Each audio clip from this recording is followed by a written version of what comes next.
शहर के एक छोटे से मोहल्ले में आर्यन और छोटी नेहा अपने पिता रमेश के साथ रहते थे।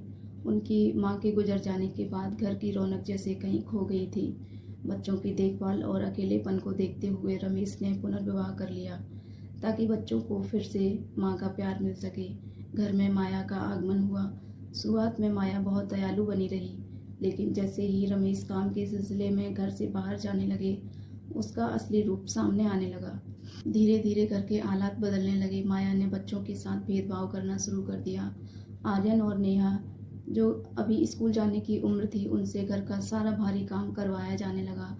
उन्हें अच्छा खाना ना देना और बचा कुचा खाना देना, जबकि माया खुद आराम से रहती और अच्छा खाना खाती। वह हमेशा बच्चों को डरा कर रखती। अगर उन्होंने अपने पिता से कुछ भी कहा तो अंजाम बुरा होगा, यह कहकर उनको डराती धमकाती रहती। एक शाम नेहा से रसोई में एक कांच का गिलास टूट गया। माया गुस्से से आग बबूला हो गई और उसने नेहा को अंधेरे कमरे में बंद कर दिया। आर्यन अपनी छोटी बहन के आंसू देख नहीं पा रहा था। उसने हिम्मत जुटाई और तय किया कि अब और अन्याय नहीं सहेगा। जब रमेश उस रात घर लौटा तो माया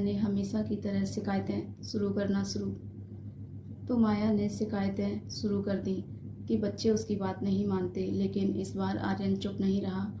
उसने पिता का हाथ पकड़ा और उन्हें सीधे उस अंधेरे कमरे के पास ले गया जहां नेहा सिसक रही थी। रमेश अपनी छोटी बेटी की हालत देखकर दंग रह गए।